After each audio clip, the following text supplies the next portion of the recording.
இணையதளத்தில் வெளியான சிம்புவின் ஆபாச பாடல் சர்ச்சையில் சிக்கியுள்ளது. இதனால் சிம்புவும் அதற்கு இசையமைத்ததாக கூறப்படும் அனிருத்தும் பல்வேறு அமைப்புகள் மற்றும் பெண்கள் அமைப்பின் எதிர்ப்பை சம்பாதித்துள்ளனர். இந்த பாடல் பற்றிய கருத்துக்களால் அதை கேட்க விரும்புவோரின் எண்ணிக்கையும் அதிகரித்து வருகிறது. வாட்ஸ்அப் மூலம் இந்த பாடல் முன்பை விட வேகமாக பரவி வருகின்றது.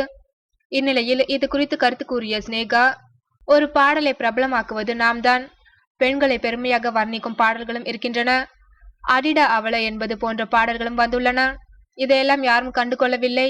இதை நாம் எதுவும் செய்ய முடியாது. ஆனால் ஒரு பாடலை பற்றி நாம் திரும்ப திரும்ப பேசுவதால் அதை பிரபலமாக்கி விடுகின்றோம். அந்த பாடல் ஹிட்டாக நாமே காரணமாக இருக்கின்றோம். தற்போது சர்ச்சையில் சிக்கியிருக்கும் பாடலை இதுவரை நான் கேட்கவில்லை. பலர் என்னிடம் அது குறித்து கேள்வி கேட்பதால் அந்த பாடலை கேட்க வேண்டும் என்ற எண்ணம் எனக்கும் வந்துள்ளது. அது தவறான பாடல் என்று தெரிந்த பிறகும் அது பற்றி ஏன் மீண்டும் மீண்டும் பேச வேண்டும்? பேசாமல் விட்டுவிட்டாலே அந்த பாடல் பற்றிய பேச்சே வந்திருக்காது. ஆபாச பாடல் என்பதால் ஒரு பெண் என்ற முறையில் இது போன்ற பாடல்களை நான் எதிர்க்கின்றேன். குழந்தைகளும் பாடல்களை கேட்கின்றனர். இது போன்ற மோசமான பாடல்களையும் அவர்கள் கேட்கும்படியாகியுள்ளது. எனவே மோசமான வரிகளை பாடல்களில் திணிக்க வேண்டாம் என்று அவர் கேட்டுக்கொண்டுள்ளார்.